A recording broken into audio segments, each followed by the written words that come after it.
Hi, welcome to Marvelous Mysteries, the podcast. I'm Rebecca. And I'm Jaden. And we're going to read mysteries that we found this week to you guys. And first, we're going to do some icebreakers. This time, Jaden found them, which is like a switch up from normal. Surprise. Okay. They're all pretty lighthearted. Well, maybe not one of them. But okay. So, the first one is, if you could commit any crime and get away with it, what would you choose and why? What would I choose? Any crime. I definitely don't want to kill anyone. There's no one I would want to, murder or anything. Mm-hmm. But I think probably, I'd probably steal money so I don't have to work again. But I would steal from someone horrible. I wouldn't steal from, Robin Hood, give to the rich, or take from the rich and give to the poor. Who's yourself? Myself, yeah. I wouldn't steal from, something good or even the government. No, yeah. I'd steal from, one of the billionaires or something that won't miss $1 million going away. Yeah. Or someone that's just awful. I'd probably do the same. I would choose stealing or something like that. Cause I wouldn't want to kill anybody. Mm-hmm. And then I feel like any other crime I could think of just seems a bit too violent. I feel like robbery is the more low key one. It's not low key in the fact that it's not a crime. Yeah, but I would definitely rob someone, and I would rob someone bad too, someone evil. I would rob anybody that had Disney tickets. And then your crime would be sneaking into Disney World after dark. Yeah. Yeah, but I would steal. What was the worst haircut you ever had? I know mine. I cut my hair the other day myself, but that wasn't that bad. I just cut a quarter of an inch off. The worst haircut? I don't know. I've never really had a super bad haircut. I have curly hair, so that's why I just cut it myself. Cause you can't really tell. Yeah, you can't tell. It lays different lengths anyway because of different curls. I remember I think it was more so jealousy. They cut my hair and they didn't really do much with it, but my sister got her haircut and they straightened it and styled it really nicely. And I was I didn't like how they styled my hair, because a lot of times when they style my hair, especially when I was younger, now I think it's kind of cute, but they would make it really poofy and voluminous, but that wasn't the style then. It was the style to be very straight and flat. And they flat ironed my sister's hair or something, and I was really jealous. And my hair was poofy, so I put it up, and I didn't want anyone that was disappointing. I think that's the only one.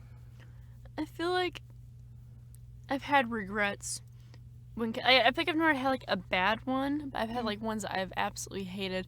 I've gotten layers before. That wasn't the worst, but I definitely feel it doesn't my sister's had layers before, and it definitely looks better on her, I feel than me. My junior year of high school, for some reason, first of all, I just got my hair cut to my shoulders, which was a length that I usually would cut it to, and then I decided to have bangs, and I regret it so much, because I had that going on, and then I had the braces and everything, and bangs just do not look good on me. It was a poor choice.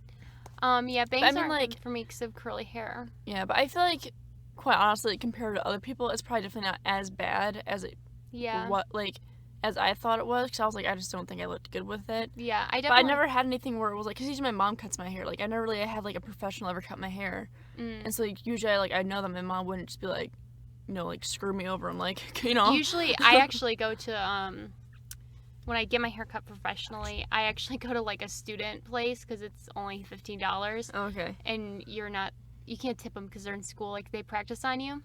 This isn't a bad haircut. She did fine because I just had my ends trimmed because I'm but she was she's your hair falls out a lot when you cut it. Is that normal?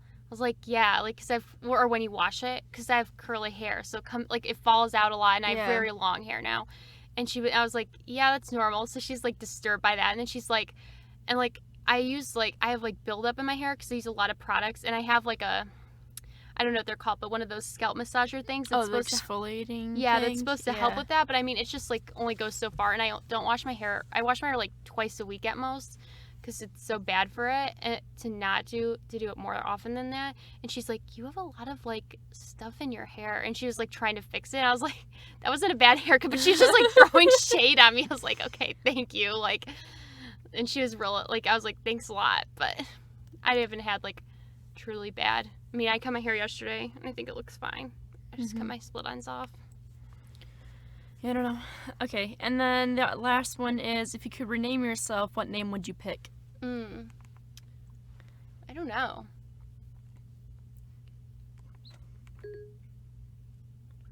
Names? I don't know. What would you rename yourself?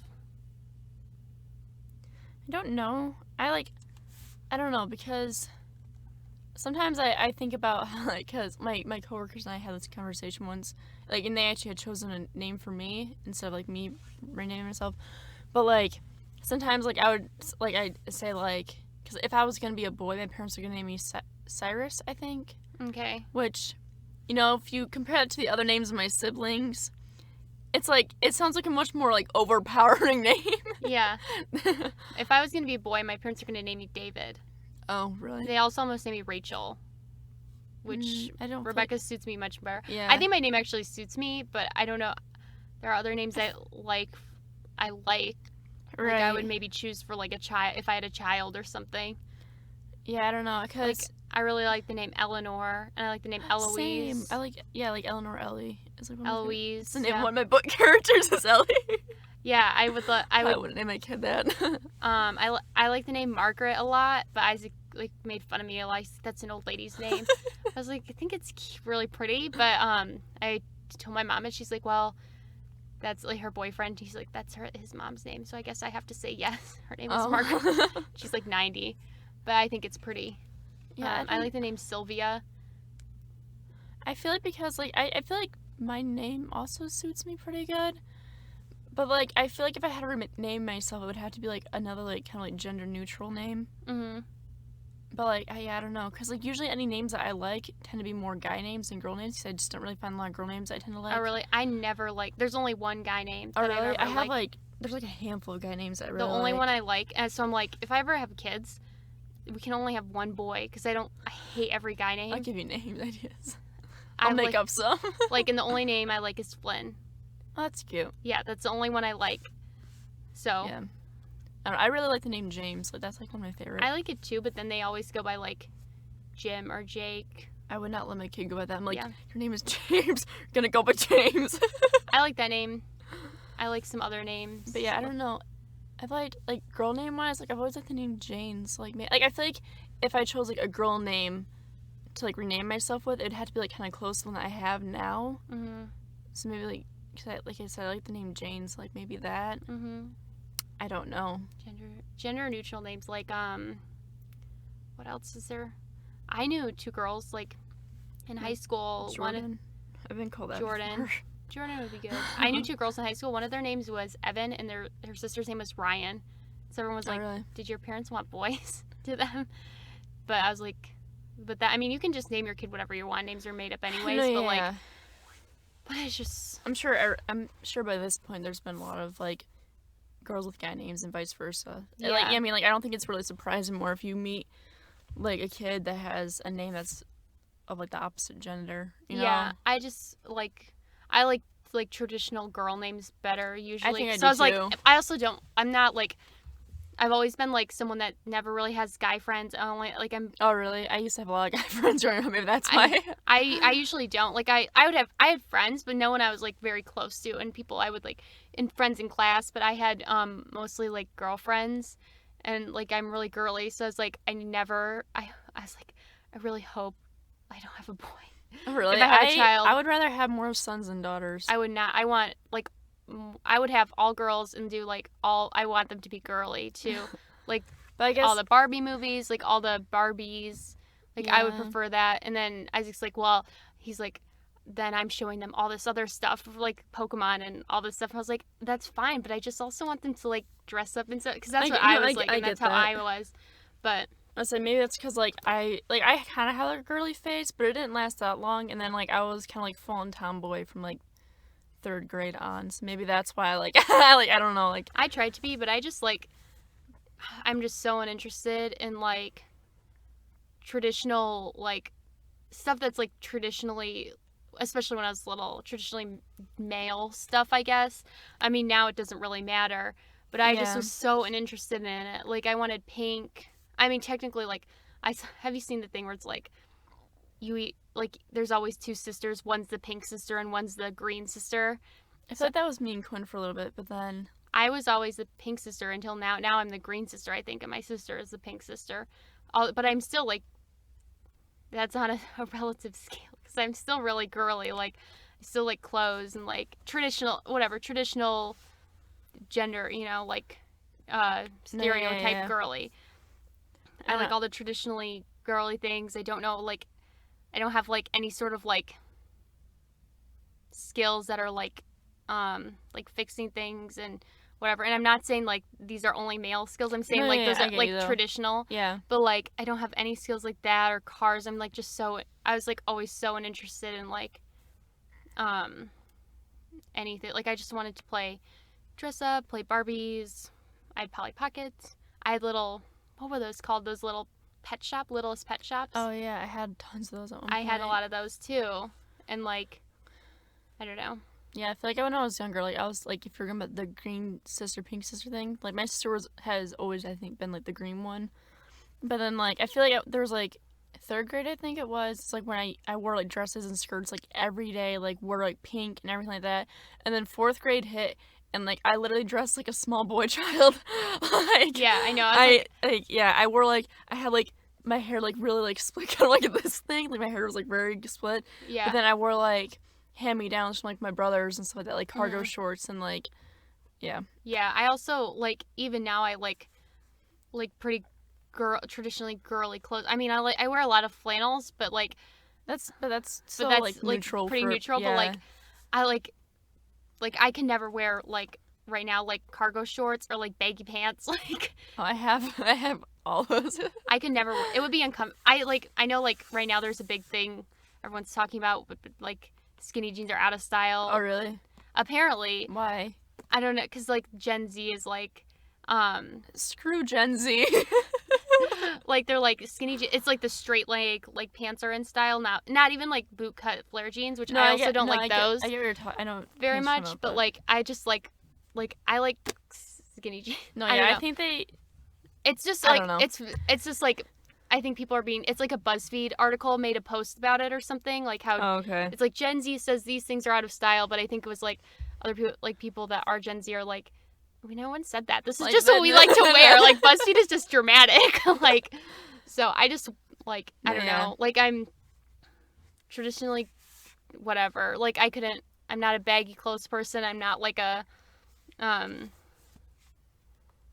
am an outdoors person. I do like hiking and I like camping. Yeah. And like I also swim in a lake and stuff, but I'm not like I'm not like farm. Yeah, I'm not a farm. I'm just not like someone that would do. I'm just lazy. You're not lazy though. But like I wouldn't like want to like. It's just more like hands-on work. I don't like. Okay. But I like hiking. I like swimming. I like being outside. But I don't know. I'm not like a princess or anything, I would say, although my family say I was. Like, you know the show Schitt's Creek? Have you ever watched that? They're always I've seen a few episodes, They're always like, you're Alexis. Oh, okay. But yeah, I don't know. I can be like that, especially I also have learned helplessness because Isaac does everything for me. Oh and he's like very handy. He always drives. So it's like, I'm like, I don't need to know that. Like, yeah. He'll fix it for me. So like, us talking about how to push someone out of a ditch a few minutes ago. Yeah, I know. I said I won't need. I'm never gonna be alone where I'm gonna have to do that myself. So, and if I did, I'd be like, I'd call Isaac. But like, just come here. He's like, I can't. You're like, come here anyways. Yeah, like I'm a little helpless with some things. Other things I'm not. Like I'm really good at like navigating like taxes, the business world. Like I can make phone calls. I can call the cable company and do stuff like that. Like that doesn't intimidate me, but like stuff like pulling my car out, like I don't want it. I hate going to get my oil changed because it's always like I hate getting my oil changed too. I've only done it once, and my dad has done it after that. Although one time I was like, it's like the time that I went, it was so loud, and I couldn't hear anything they were saying. And the guy like spoke so fast, and he just like looked at me, waiting for an answer, and I was like, I don't. I didn't mind. The first time I went is whatever. The second time I went, but like one time I went and I was gonna get like it's a lot more expensive, but like you can get it where you get this really nice car wash and like they fill up all your fluids and whatever. And I needed the car wash anyway, so I was like, I'll do that one. And they're like, oh, it's like $70, and I was like, oh, I thought it was 60. And he's like, it's 60 for you. And I was like, oh, thank you. So I got a discount. Oh, shoot.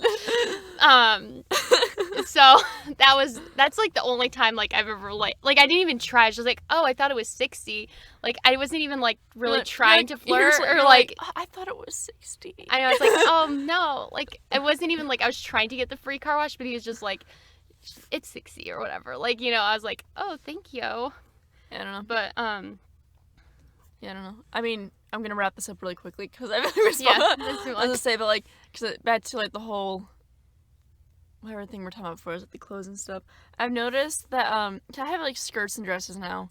I would say I'm still a bit more tomboy, but I've noticed that in the winter time I dress a lot like I live in the woods, and then in the spring and summertime is usually like when I dress a bit more like I wouldn't say preppy, but like a bit more like classy, I guess is the right term. I don't know.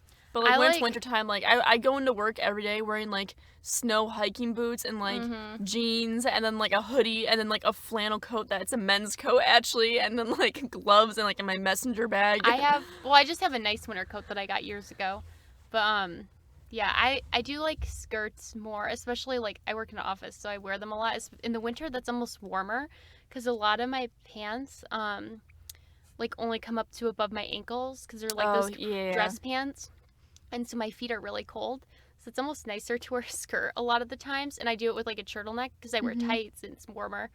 But I don't like wearing dresses in the summer there because like then I don't wear pants and then I'm really cold. And I like to like cross my legs and stuff at work, which I still would do in a dress, whatever. But like I always wear shorts under my dress. Oh, I almost never do. I don't have really shorts. I'm too paranoid. I'm like, if something happens where like the wind. Yeah, that happened to me in high school, and it was like the one time like I was just wearing like a thong, and I was like walking out and like literally flashing the school. Like I could not like I tried to get my backpack over it, and I tried to like I couldn't even get out of my car like without stuff happening because otherwise I'd just tie it and hold it. I was like, jeez.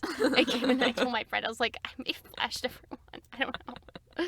Like, I don't know, whenever me and my sister, whenever we wear dresses, and like we had to like, we sit down, we stand back up, we always do a dress check really quick. We're like, yep, you're good. Yeah, that happened to me because one of my friends, like, it was like someone I wasn't even good friends with, so like if that happened to another girl, I would be like, hey, like she's like, Rebecca, and I was like, what? And she just goes, she like yanks it, and like we weren't close, but I was like, thank you, like please do that. Like anyone can do that to me if you're not a man. A man can do that to me. I mean, my husband can, but like any like woman could do that to me and it'd be fine. Yeah. Anyway, we'll move on to our mysteries. Did I go first or did you? I honestly have no idea. I don't remember because it was 2 weeks ago. What was the things we did? I did like the stones or whatever, but I think yours was a medical thing. Yeah, so I think I went second, right? So I must go first now. Yeah, go first. Okay. So this is interesting.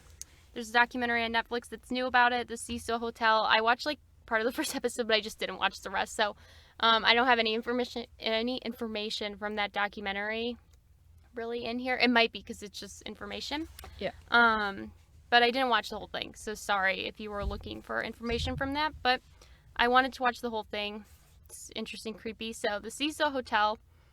Have you heard of this? Wait, Lydia was telling me about this, I think. Yeah, Wednesday. Yeah, it's like a documentary. I don't know how long it is. She's been watching it. It's a budget hotel in downtown Los Angeles, located on Main Street.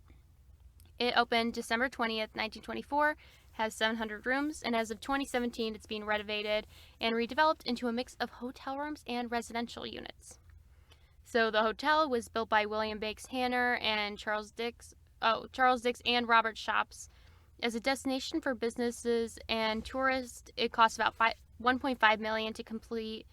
The three men invested about $2.5 million into it.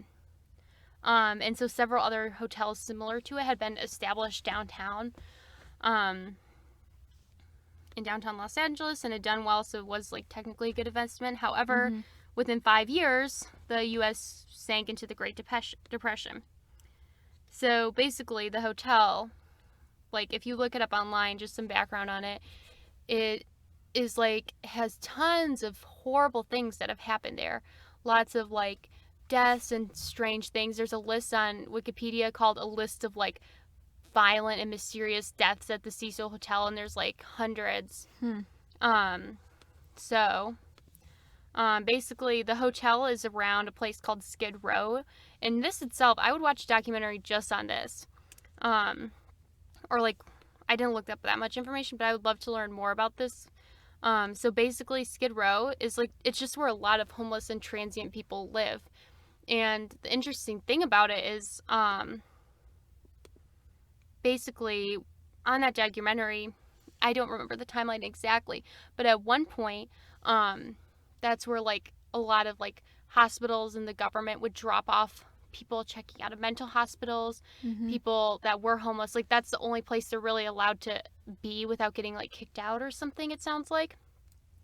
And also that area is where a lot of the welfare offices are. So naturally people will like try to live near there. And at one point, the city basically tried to contain all the homeless people there.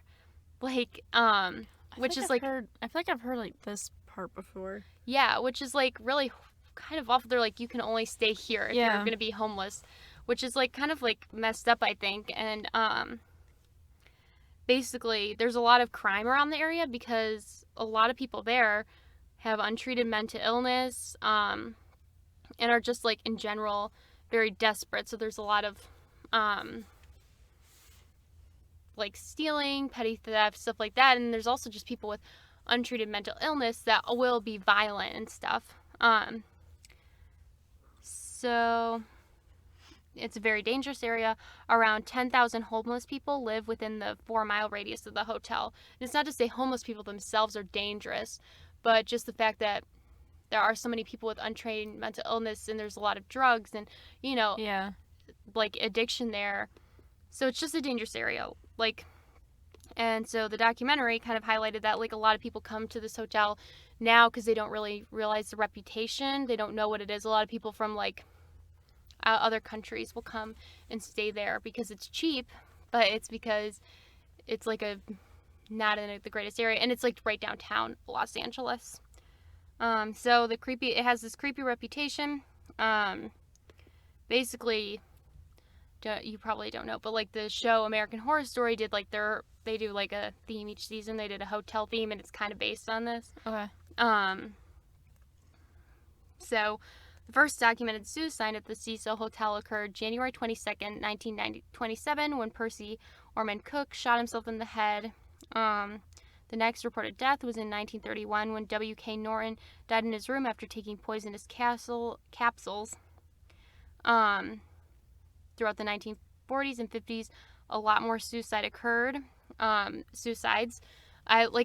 There's like a list, and there's like so many. I was like, well, maybe I'll just go through them all, but it's just so many to cover. And a lot of people like commit suicide, it seems like, by jumping off of the building, whatever. So it's just like really crazy. So in 2008, 2 long-term residents referred to it as the suicide, and it became a popular nickname of the hotel. So besides just the suicides there, the hotel has a history of other violent and disturbing happenings. It was a notorious rendezvous for adulterous couples, drug activity, very common for sex workers as well. So just a lot going on there. And then, so in 1946, Elizabeth Short, who is the Black Dahlia, she's rumored to have been seen drinking at... Mine's about that. You did the Black Dahlia? Yeah. That's so funny. So apparently she's been rumored to be seen drinking at the Ceso Hotel a few days before she was murdered. So... What a segue. Wow. We on the same brain waves. In 1964, a retired telemarketer named Pigeon Goldie, that was her nickname, Osgold, who had been a well-known, well-liked long-term resident of the hotel, was found dead in her room. She had been raped, stabbed, beaten, and her room had been ransacked. Jacques Ellinger, I don't know, I'm sorry, was charged with the murder, but he was later cleared, and so her murder has just never been solved. So there's a lot of stuff like this. There's a lot of suicides. There's a lot of a lot of people stay there too, as long-term residents because they can't get an apartment or they can't get a house, whatever, which that itself isn't bad. But I think it's a lot of the people with untreated mental illness and stuff that are staying there. Mm-hmm. So in the 1980s, it may have been the residence of serial killer Richard Ramirez, the Night Stalker. He was a regular presence on Skid Row, according to the hotel clerk. She claimed that she spoke to him. He's rumored to have stayed at the Ceso Hotel for a few weeks, and he might have stayed there while he was doing his killing spree. Another serial killer, Jack Unterweger, stayed at the Cecil in 1991, possibly to copy Richard Ramirez. And while he was there, he strangled at least 3 sex workers. Wow. So the documentary mostly covers this Elisa Lam. Mm-hmm. So I did a little bit more about her, but I mean, she's just one of the examples. So she was a student from Canada visiting California. She's originally on the 5th floor. Shared a room with roommates, because I guess you can do that, which is kind of, I mean, that's what hostels and stuff are. But Yeah. the roommates complained about her having certain odd behaviors, and she was then moved to a room of her own. So around that time, they had recently renovated the hotel, and they tried to market themselves as a boutique hotel, but the reputation remained. So a journalist, Steve Erickson, said, "The Cecil will reveal to you whatever it is you're a fugitive from." So basically, Elisa called her parents every single day, but on February 1st, 2013, she was supposed to call them. She was supposed to check out of the Cecil, go to Santa Cruz, but her parents didn't hear from her, called the police in LA, and then they flew to LA to help with the search. So in 2013, footage of Elisa Lam behaving strangely in the hotel elevator went viral. And I have the video if you want to see it. It's only 2 minutes long, but the video shows her pressing all the elevator buttons, walking in and out of the elevator, trying to hide from someone, it kind of looks like, and I watched it. It was recorded shortly before her disappearance. There's a lot of theories on this video. So she's Elisa had bipolar disorder and depression, so people thought maybe it's because of her bipolar disorder. Maybe she was on ecstasy. Maybe someone was after her. Or maybe she was just messing around. And some people think the video's doctored too. Mm-hmm.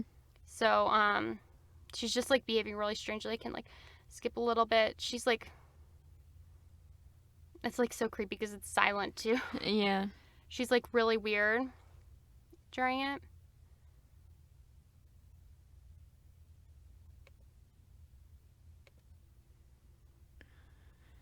So this is just her in the elevator before she nothing actually happens. She's just being very strange. So it's see, people might think she's on drugs or whatever, or someone's after her. So this is not really. This is the weirdest. The elevator door's just not closing. I know, that's the thing too. They just don't close ever. It's dang, these elevators are nice. The ones I'm used to close so quick. Mm-hmm. And she starts doing this strange thing with her hands. She's trying to feel for someone, looks like. I know, it's very strange. Or she's talking, maybe? I don't know, it's hard to tell because there's no sound, right? So you Yeah. can't tell if she's And I think this is the viral footage, so I just kind of skipped through it. You can watch the whole thing if you really want to, but yeah, so she's there's a lot of theories. They think that maybe it was doctored, maybe it's fake, whatever. And it went viral, so eventually her naked body was discovered in the water supply cistern on the hotel's roof after people complained of odd tasting water and low pressure. Oh. And also it's kind of horrible, on Google reviews, people are the hotel was great, but the water tasted really weird. Oh. To be creepy and Yeah. like rude. And then other people are like, just stop with that. Like, Yeah. I was like reading, like, so I was like wondering if anyone said anything. And people are like, I've like stopped by the outside. And the hotel's also been closed down for 3-4 years now. Okay. People are like, I've stopped by the outside. It's definitely creepy and stuff. But, so they found her. She was naked, but all her clothes were like next to her in the water thing. Mm-hmm. There's no evidence of physical trauma, sexual assault, or suicide. Toxicology showed traces of prescription medication and non-prescription drugs such as ibuprofen.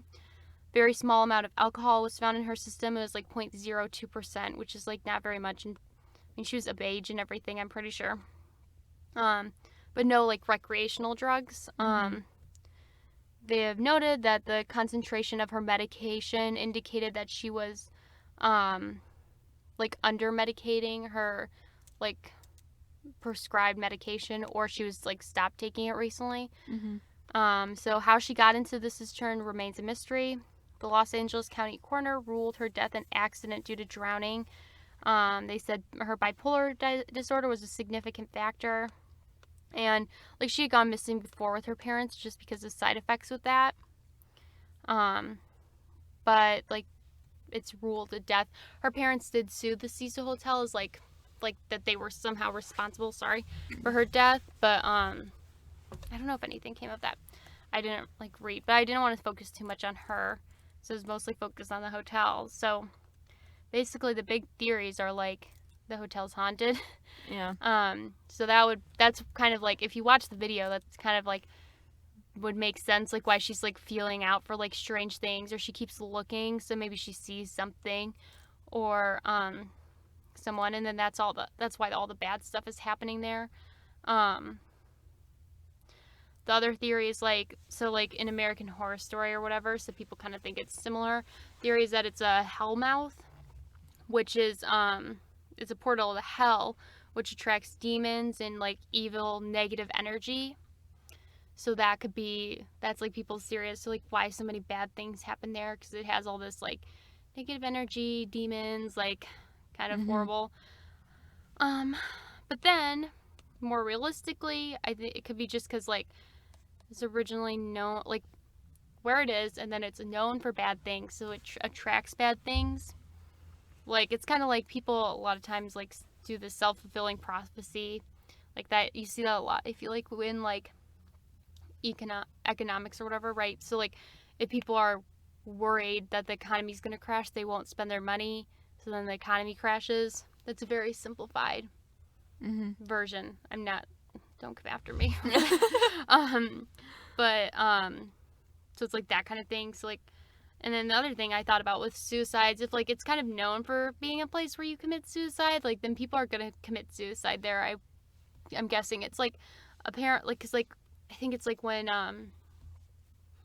they report on teen suicides in the news, or just suicides in general, I think the rates actually go up because it like causes more people to do it. I think that's the same with like school shooters and stuff like that, because they're sensationalized, especially the school shooters. And so it could be something like that, like, so it's like a lot of people have committed suicide there. They jumped off of it. It's like people like going to jump off the Brooklyn Bridge, you know, like it's like a known thing, and they think like I should just go there and do that, you know. And it's just like it's in a bad area, you know, like of course, like, and with lots of people with untreated mental illness, so of course people with untreated mental illness will go there and commit suicide because their mental illness isn't treated. Or because, you know, it sounds a lot of the people in the area are very desperate and like have a lot, you know, so it's just like it could be something like that. But or it's haunted, which is more interesting. I mean, whatever, but like that's why there's so many bad things, because ghosts and demons and stuff. So that's all I have. Mine was it was kind of short, but it was at least it was interesting. Yeah. So, like I said, your sister told me a little bit about it earlier this week. Not too much. She was asking like if I had watched the documentary at all. Yeah, I think a lot of people actually don't like because I was looking up stuff and I couldn't find like just anything about the hotel, like without hearing stuff about the documentary, because I was kind of like looking besides the documentary, and then I saw people saying like it was not good. But I only watched the first episode and I just didn't finish because I didn't have time this week. I was like busy, but that's all I have. Yeah. Anyway, yeah. So mine's about Black Dahlia, Wow. who you mentioned before. So yeah. So her name was Elizabeth Short, and she became known as a Black Dahlia. She was murdered in Limert, I think that's how you say it, Limert Park, neighborhood of Los Angeles, California. She was an aspiring actress. There are no known acting credits or jobs during her time in Los Angeles. And her body was discovered on January 15th, 1947. So yeah, that's just very summarized. So I did a little bit kind of like section, because the article I was looking at was very long. So I kind of did like little sections of each of her things. So kind of like her childhood I have a little bit about, and then anyway. So her childhood was, she was born on July 2nd, 1924 in Hyde Park of Boston, Massachusetts. She was raised in Medford, Massachusetts most of her life. She had 4 sisters, and her father had been found dead, and it was assumed that he committed suicide by jumping into Charles River after the 1929 stock market crash, where he lost most of his money. And then after that had happened, her mother became a bookkeeper in order to support herself and her 5 daughters.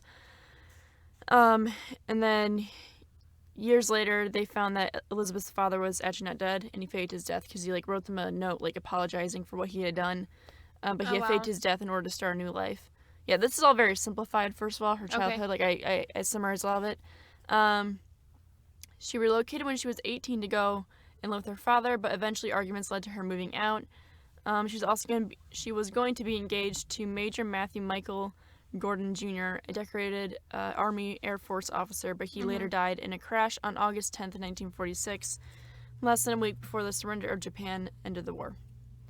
And then she moved to Los Angeles in July of 1946 to visit Army Air Force Lieutenant Joseph Gordon Fickling, and she worked as a waitress in California mostly up until her death. Okay. That's a little bit about that. So the murder, happened on January 9th, 1947. She returned to her home in Los Angeles after a trip to San Diego with Robert Manley, who was a married salesman she had been dating. He said that he had dropped her off at Biltmore Hotel, where Elizabeth was supposed to meet her sister, who was visiting from Boston that afternoon. And then some say that she had been seen in the lobby using a telephone. Then she was allegedly seen by the patrons of Crown Grill Cocktail Lounge at 754 South Olive Street, which I think is where she was at the hotel in your one. She was like nearby. Yeah. So on the morning of January 15th, 1847, her naked body was found severed in 2 pieces on a vacant lot on the west side of South Norton Avenue between Coliseum Street and West 39th Street in Lamert Park. A woman named Betty Bissinger discovered her body around 10 in the morning while on a walk with her 3-year-old daughter. So Elizabeth's body was mutilated and severed at the waist and drained of blood, leaving her skin a deathly white. Medical examiners determined that she had been dead for about 10 hours prior to being found, estimating that her death was probably committed during the evening of January 14th or early morning of the 15th. The body had been washed by the killer, and her face had been slashed from the corners of her mouth to her ears. She had several cuts on her thigh and breasts, where portions of her flesh had been sliced away. The lower half of her body was a foot away from the upper, and her intestines had been tucked neatly beneath her bottom half. The corpse was posed with her hands above her head, her elbows bent at right angles, and her legs spread apart. So near the scene, they had found a heel print on the ground by tire tracks in a cement sack with watery blood. There were ligature marks on her ankles, wrists, and neck, and superficial lacerations on the right forearm, left upper arm, and the lower left side of her chest. The lower half of her body was removed by transecting the lumbar spine between the second and third lumbar vertebrae, severing the intestine at the duodenum. So then her fingerprints were sent to the FBI in order to identify her, and that was later used to notify her family. Due to the clothing she wore when she was killed, which was a tight skirt and a sheer blouse, the media nicknamed her the Black Dahlia and described her as an adventurous who prowled Hollywood Boulevard. Because a lot of people thought that she was, you know, a little bit of a, what's the word I'm looking for? Like little active. Yeah, that's what no, I can't find the word either. Like risque or whatever. Yeah. So I think there was like sightings of her by clubs and stuff. Mm-hmm. Anyway, so the investigation, on January 21st, 1947, a person claiming to be her killer placed a phone call to the office of James Richardson, who was the editor of the Examiner, which is like a newspaper thing, congratulating Richardson on the newspaper's coverage of the case. The killer stated her plan. The killer stated their plan, that they plan on eventually turning himself in, but not before allowing the police to pursue him further. On the 24th, a manila envelope was discovered by a postal service worker. The envelope had been addressed to Los Angeles Examiner and other Los Angeles papers with words that had been cut out and pasted from newspaper clippings. The envelope also contained some of the victim's belongings, such as her birth certificate, business cards, photographs, names written on the pieces of paper, and an address book with the name of Mark Hanson embossed on the cover. The packet had been cleaned with gasoline, though partial prints were lifted and sent in for testing, but the prints were compromised in transit and therefore useless. The day the package was received, a handbag and a black suede shoe were reported to have been seen on top of a garbage can in an alley about 2 miles from where Elizabeth's body was discovered. Okay. But both the handbag and the shoe were wiped clean with gasoline and destroyed any fingerprints. On March 14th, a suicide note scrawled in pencil and a bit of paper was found tucked in a shoe in a pile of men's clothing by the ocean's edge at the foot of Breese Avenue, Venice. The note read, To whom it may concern, I waited for the police to capture me for the Black Dahlia killing, but have not. I am too much of a coward to turn myself in, so this is the best way out for me. I couldn't help myself for that or this. Sorry, Mary. This pile of clothing was first seen by a beach caretaker who reported the discovery to John Dillon, lifeguard captain. Dillon immediately notified Captain L.E. Christensen of West Los Angeles Police Station. The clothes included a coat and trousers of blue herringbone tweed, a brown and white t-shirt, white jockey shorts, tan socks, and a tan moccasin leisure shoes, size about 8. The clothes gave no clue about the identity of their owner. Police quickly deemed that Mark Hanson, the owner of the address book found in the packet, was a suspect. Hanson was a wealthy local nightclub and theater owner and an acquaintance at whose home Elizabeth had stayed with friends, and according to some sources, he also confirmed that the purse and the shoe discovered in the alley were in fact Elizabeth's. Ann Toth, who was one of Elizabeth's friends and roommates, told investigators that Elizabeth had recently rejected sexual advances from Hanson and suggested it as a potential cause for him to kill her, but he was cleared of suspicion in the case. Okay. In addition to Hanson, the Los Angeles Police Department interviewed over 150 men in the ensuing weeks whom they believed to be potential suspects. Manley, who had been one of the last people to see Elizabeth alive, was also investigated, but he was cleared of suspicion after passing numerous polygraph examinations. Police also interviewed several persons found listed in Hanson's address book, including Martin Lewis, who had been an acquaintance of Elizabeth's. Lewis was able to provide an alibi for the date of her murder, and he was in Portland, Oregon, visiting his father-in-law. A total of 750 investigators from LAPD and other departments worked on the case during its initial stages, including 400 sheriff's deputies and 250 California State Patrol officers. Various locations were searched for potential evidence, including storm drains throughout Los Angeles, abandoned structures, and various sites along the Los Angeles River. but the searches yielded no further evidence. City Councilman Lloyd G. Davis posted a $10,000, which is equivalent to $114,501 in 2019. Okay. But he posted a $10,000 reward for information leading police to her killer. I need to get water.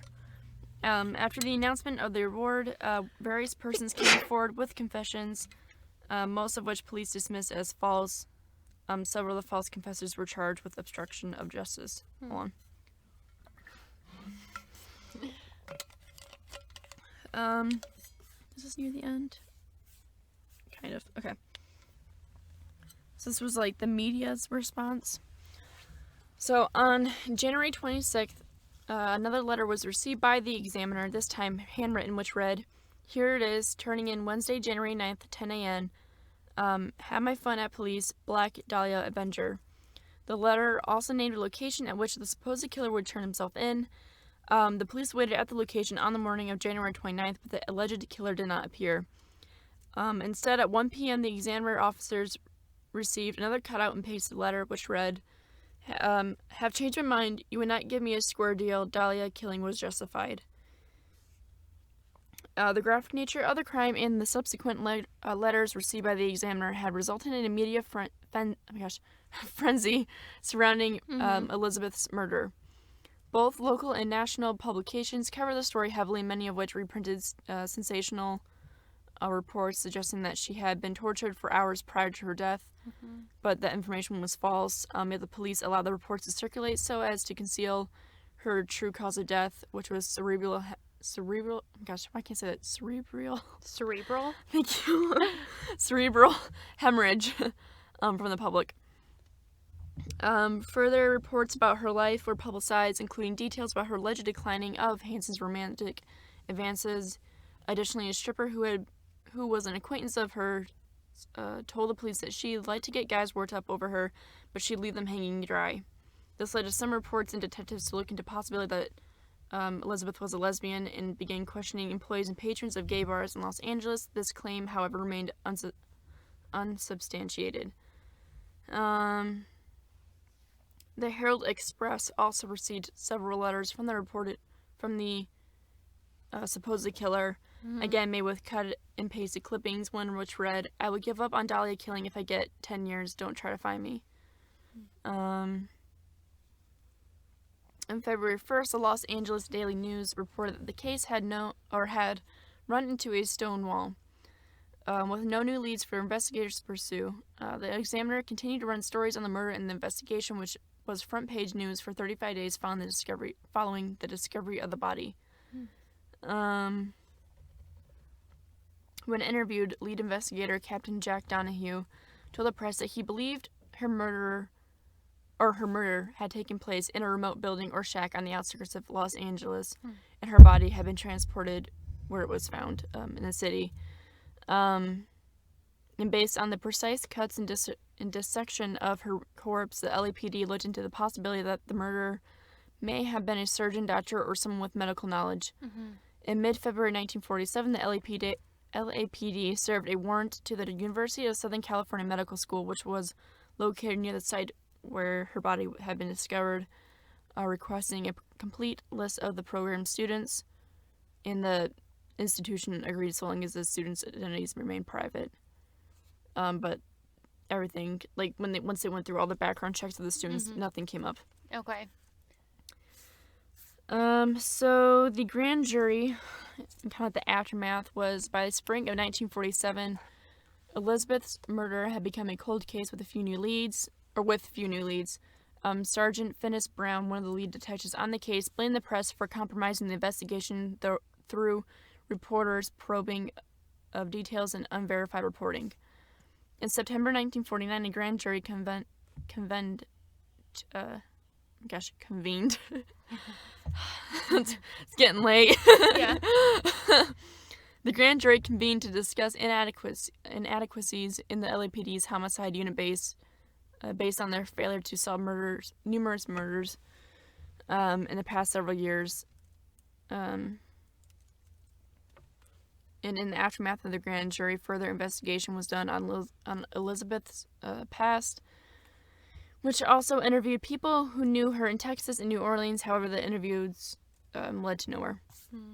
So the last little bit is about like suspects and confessions, and then like one of the theories. I didn't look through all the theories because there were quite a few, but I just had like a little portion from one. Anyway, so because of her murder, it had spurred a large number of confessions over the years, many of which became were deemed false. During the initial investigation into her murder, police received a total of 60 confessions, most made by men. Since that time, over 500 people have confessed to the crime, some of whom had not even been born at the time of her death. Which... That's funny. I don't know either. I don't know why people confess to crimes they don't commit. I don't know either. I mean, I know there's like the confession killer where that guy confessed like hundreds of like killings. Oh, really? Yeah, but because he liked the attention. So I know it's just that, but like... Still. Yeah. Yeah. Sergeant John P. St. John, a detective who worked the case until his retirement, stated, "It's amazing how many people offer up a relative as the killer." So in 2003, Ralph Asdell, one of the original detectives on the case, told the Times that he believed he had interviewed Short's killer, a man who had been seen with his sedan parking in the vacant lot where her body was discovered in the early morning hours of January 15th, 1947. A neighbor driving by that day stopped to dispose a bag of lawn clippings in the vacant lot when he saw a parked sedan, allegedly with its right rear door open. The driver of the sedan was standing in the lot. His arrival apparently startled the owner of the sedan, who approached his car and peered into the window before returning to the sedan and driving away. The owner of the sedan was followed to a local restaurant where he worked, but was ultimately cleared of suspicion. Suspects remaining under discussion by various authors and experts include a doctor named Walter Walter Bailey, proposed by the former Times copy editor Larry Harness. Oh my gosh. I'm just gonna call him Larry. Okay. No last name. He was a Time publisher, and then there's also a publisher from the Times, who biographer Donald Wolfe claimed impregnated Short, and there were some others too. I'm not gonna go through the whole names because there's a lot of names. I think that's in American Horror Story. She's in Is that it? too. I think that's the theory. I think because in this like there's like the murder houses the first season. Yeah.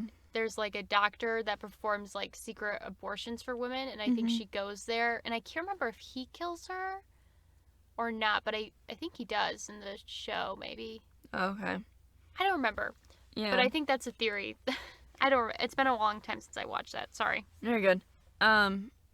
Police came to consider George Hodel Jr. a suspect after the 1947 murder of Elizabeth Short.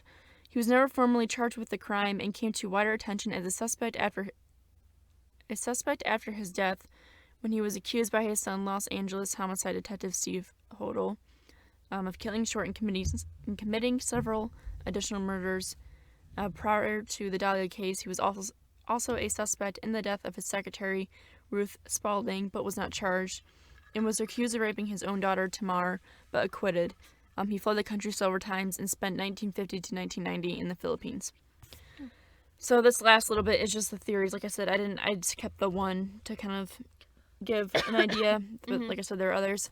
So several crime authors, as well as Cleveland detective Peter Marilow, have suspected a link between the Short murder and the Cleveland torso murders, which I think I did before I think as well. so. Everything connected. Everything's connecting tonight. Which took place in Cleveland, Ohio, between 1934 and 1938. As part of their investigation into other murders that took place before and after the Short killing, the original LAPD investigators studied the torso murders in 1947, but later discounted any relationship between the two cases. In 1980, new evidence implicated a former torso murder suspect, Jack Anderson Wilson, who's also known as Arnold Smith, was investigated by Detective St. John in relation to Short's murder. He claimed he was close to arresting Wilson for Short's murder, but that Wilson died in a fire on February 4th, 1982. The possible connection between Short's murder and the Torso murders received renewed media attention when it was profiled on the NBC's series Unsolved Mysteries in 1992, in which Elliot Ness biographer Oscar Fraley suggested Ness knew the identity of the killer responsible for both killers.